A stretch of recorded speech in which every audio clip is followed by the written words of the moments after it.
Welcome all of you. आज हम बात करने वाले एक ऐसे साइकिल की जिसमें बहुत से क्वेश्चंस आते हैं और बच्चों को बहुत से ज़्यादा इसमें कन्फ्यूजन्स होते हैं। तो आज हम बात करने वाले हैं C3 साइकिल। तो ये C3 साइकिल है, इसका दूसरा नाम होता है केल्विन साइकिल। लेकिन इसमें क्या होता है कि बहुत से क्वेश्चंस इसमें हर साल पूछे जाते हैं। ये क्लास 12th वालों के लिए है और 11th वालों के लिए भी इम्पोर्टेंट है ये, और कभी-कभी नीट में भी ये पूछा जाता है। तो सबसे first of all if you कि जो ये केल्विन साइकिल होता है उसको एक मेल्विन केल्विन साइंटिस्ट ने इसकी डिस्कवरी की थी। इन्होंने स्टडी किया था ऑन द एल्गल फोटोसिंथेसिस। उन्होंने एल्गल फोटोसिंथेसिस पे इसको स्टडी किया था और उन्होंने इसको केल्विन साइकिल नाम दिया था। और सबसे मेन बात यह है कि ये जो रिएक्शन कंप्लीट होता है वो एक डार्क रिएक्शन होता है। आप लोग सुने होंगे कि जो फोटोसिंथेसिस होते होंगे वो फोटोसिंथेसिस दो टाइप्स के होते हैं। एक होता है डार्क रिएक्शन होता है, एक होता है लाइट रिएक्शन होता है। तो ये जो साइकिल चलने वाला है वो डार्क रिएक्शन में चलने वाला है, ठीक है। तो आइए हम लोग बात करते हैं। तो ये लाइट रिएक्शन होता है, मतलब ये जो डार्क रिएक्शन होता है हमारा वो लाइट डिपेंडेंट होता है। मतलब ये जो डार्क रिएक्शन होता है वो खुद से नहीं बनाता है ये। तो ये लाइट डिपेंडेंट होता है। तो यहाँ पे हमारा क्या आता है, ये हमारा जो थैलेकॉइड है, थैलेकॉइड में हमारा लाइट रिएक्शन कंप्लीट होता है। तो ये थैलेकॉइड का जो पार्ट है उसमें सबसे पहले क्या होता है, हाइड्रोलाइसिस होता है। हाइड्रोलाइसिस मतलब कि वाटर का ब्रेक डाउन होता है। तो देखिए क्या होता है यहाँ पे, ये जो दो ये जो एक है ये फोटो सिस्टम सेकेंड है और ये फोटो सिस्टम वन है। तो होता है क्या है कि जब वाटर का ब्रेक डाउन होता है तो उसमें से हाइड्रोजन और इलेक्ट्रॉन्स निकलते हैं। तो ये इलेक्ट्रॉन हीट की वजह से क्या होता है, यहाँ से जंप कर जाता है। तो ये जंप जो इलेक्ट्रॉन यहाँ से जंप करता है तो यहाँ से फिर वापस से यहाँ पे आता है और यहाँ से फिर वापस से जंप कर जाता है। तो अगर हम देखा जाए तो इसको जेड स्कीम भी कहा जाता है, बट वो हमें यहाँ पे नहीं जानना है। तो उसके थ्रू यहाँ पे क्या होता है कि जो NADP होता है वो हमारा NADPH में कन्वर्ट हो जाता है। तो NADPH में कन्वर्ट हो जाता है। हम क्या देखते हैं, जो यहाँ का हाइड्रोजन था वो हाइड्रोजन, ये जो एक पार्टिकल बना है इसको हम लोग कहते हैं F1 पार्टिकल कहते हैं, या F0 पार्टिकल भी इसको हम लोग कहते हैं। होता क्या है कि इसमें से जब हम H प्लस हमारा बाहर आता है, ये ल्यूमेन पार्ट होता है, इसमें H प्लस भरा रहता है और इसमें से H प्लस हमारा बाहर आता है। तो उसमें क्या होता है कि ADP ATP में कन्वर्ट हो जाता है इसकी मदद से। फिर यहाँ का जो H प्लस बाहर निकला था वो यहाँ पे आके NADP में जुड़ जाता है, तो बन जाता है NADPH, ये बन जाता है। उसके बाद हम लोग क्या देखते हैं कि बाहर से CO2 बाहर से आता है।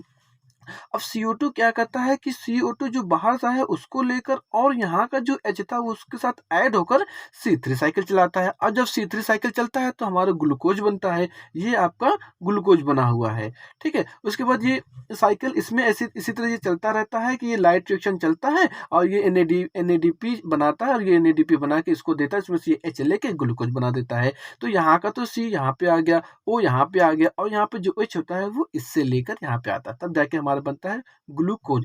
आइए हम इसके मैकेनिज्म को देखते हैं ये कैसे होता है। देखिए, एक होता है RUBP। तो ये जो RUBP हमारा है वो प्राइमरी एक्सेप्टर होता है। ये क्या करता है, ये एटमॉस्फेयर से CO2 को एक्सेप्ट करता है, इसीलिए इसको हम लोग कहते हैं प्राइमरी एक्सेप्टर कहता है। ये नॉर्मली 5 कार्बन का होता है, लेकिन जैसे ही ये एक CO2 आता है ये 6 कार्बन का बन जाता है। तो ये 6 कार्बन का बन जाता है, तो जब ये इसका नाम है RUBP, ये 6 कार्बन का हो जाता है तो इसका नाम है राइबोलोज बाइफॉस्फेट। ये क्या होता है कि ये सबसे पहले इसमें ब्रेक डाउन होता है, तो ये तीन तीन कार्बन के दो कंपोनेंट्स बन जाते हैं। तो इस प्रोसेस को हम लोग कहते हैं कार्बोक्सिलेशन।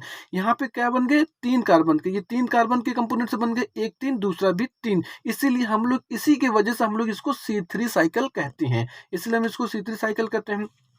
तो जब ये कार्बोक्सिलेशन होता है तो दो कंपोनेंट किसके बन जाते हैं, 3 फॉस्फोग्लाइसेरिक एसिड बन जाते हैं जो कि 3 कार्बन के होते हैं। इसी की वजह से इसका नाम ये पड़ा है। तो ये इसको कहा है कि फर्स्ट स्टेबल कंपाउंड ये बन। अब इसमें क्या होता है कि इसमें 2 ATP यूज होता है और 2 NADPH भी यूज होता है। तो NADPH किस में कन्वर्ट हो जाता है, NADP में कन्वर्ट हो जाता है और उसके बाद ये क्या बनता है, ग्लाइसरल्डिहाइड 3 फॉस्फेट ये बन जाता है, जो कि ये क्या था हमारा, ये भी 3 कार्बन का होता है। उसके बाद लास्ट में हम लोग क्या देखते हैं, ग्लाइसरल्डिहाइड 3 फॉस्फेट से हमारा ग्लूकोज बन जाता है। क्या बन जाता है, ग्लूकोज बन जाता है। तो और जो बाकी बचा हुआ चीज होता है वो वापस से रीजनरेशन हो जाता है RUB पी में।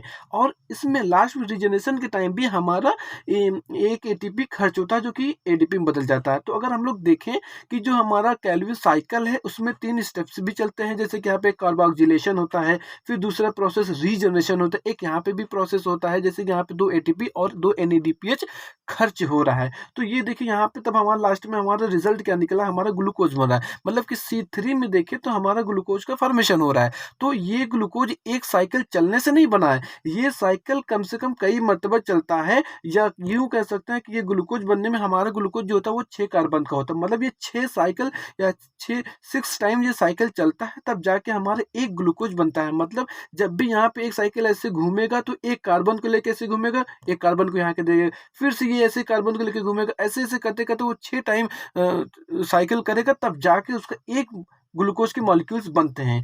इस प्रकार ये हमारा साइकिल ये कंप्लीट होता है।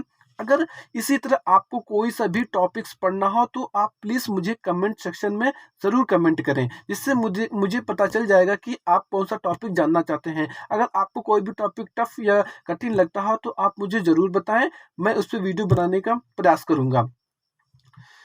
तो दोस्तों, मैं आशा करता हूँ कि आप लोग को ये समझ में आया होगा कि ये जो C3 साइकिल है ये फोटोसिंथेसिस में चलती है। या तो इसके पहले अगर आपको ये समझ में आता, अगर ये नहीं भी समझ में आता है तो मैं एक वीडियो और बना के लाऊंगा जिसका नाम है फोटोसिंथेसिस। उसमें हम लोग बात करेंगे कि फोटो सिस्टम के टाइप्स क्या होते हैं, डार्क रिएक्शन क्या होता है, लाइट रिएक्शन क्या होता है, इस पर हम लोग बात करेंगे। और किस कहाँ पे होते हैं, मेसोफिल में होते हैं कि क्लोरोप्लास्ट में होते हैं, इस पर हम लोग बात करेंगे।